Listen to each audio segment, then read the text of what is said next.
बीड हत्या प्रकरणातील एक आरोपी अजूनही फरार. आरोपी कुठे गेला, पोलिसांना तो अजून का सापडत नाही, सुप्रिया सुळेंची प्रतिक्रिया. गोपीचंद पडळकरांच्या आमदारकी विरोधात हायकोर्टात याचिका दाखल. काँग्रेसचे पराभूत उमेदवार विक्रम सावंतांची हायकोर्टात याचिका. तर निवडणुकीत बोगस मतदान झाल्याचा विक्रम सावंतांचा आरोप. मुख्यमंत्री देवेंद्र फडणवीस, उपमुख्यमंत्री अजित पवार आणि एकनाथ शिंदे पिंपरी चिंचवड दौऱ्यावर. तर पिंपरी चिंचवड शहर पोलीस आयुक्तालयाच्या इमारतीचं आज भूमिपूजन पार पडणार.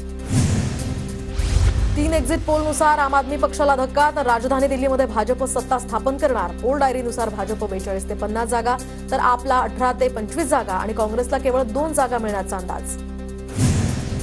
पोल डायरीच्या एक्झिट पोलनुसार दिल्लीमध्ये भाजपची सत्ता. भाजपला 42 ते 50 जागांचा अंदाज, तर आपला 18 ते 25 जागा मिळू शकतात. तर चाणक्याच्या एक्झिट पोलनुसार दिल्लीमध्ये आपला धक्का. भाजपला 39 ते 44 जागांचा अंदाज. यासह आपला 25 ते 28 जागा आणि काँग्रेसला फक्त 2 ते 3 जागा मिळण्याचा अंदाज. तर माइंड ब्रिक्सच्या एक्झिट पोलनुसार दिल्लीमध्ये आपचं सरकार. आपला 44 ते 49 जागांचा अंदाज. यासह भाजपला 21 ते 25 जागा मिळू शकतात. तर मॅट्रिक्सच्या पोलनुसार दिल्लीमध्ये भाजपला 35 ते 40 जागा, आपला 35 ते 36 जागा, तर काँग्रेसला 0 ते 1 जागा मिळण्याचा अंदाज. दिल्लीमध्ये भाजप निवडून येईल, मला अपेक्षा. भाजपची सत्ता येईल, मुख्यमंत्री देवेंद्र फडणवीसांची प्रतिक्रिया. मुंबईतील पश्चिम द्रुतगती महामार्गावरील दहिसर जकात नाक्यावर आता जागेवर वाहतूक आणि व्यावसायिक केंद्र. 131 खोल्यांचं तारांकित हॉटेल या ठिकाणी उभारलं जाणार.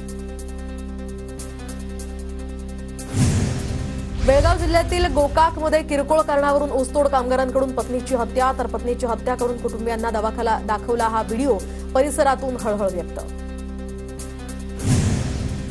आर्थिक अडचणीत असलेल्या नाशिक जिल्हा मध्यवर्ती सहकारी बँकेनं आता थकबाकीदारांच्या मालमत्तांवर टाच आणण्याचा निर्णय घेतला. बँक कलम 88च्या चौकशीची प्रक्रिया आता राबवली जाणार. एसटी कर्मचाऱ्यांच्या कुटुंबियांना आता वर्षातनं 2 ऐवजी 4 मासिक पासेस मिळणार. एसटीकडनं देण्यात येणाऱ्या एका पासद्वारे महिनाभर साध्या लालपरीनं मोफत प्रवास करता येणार.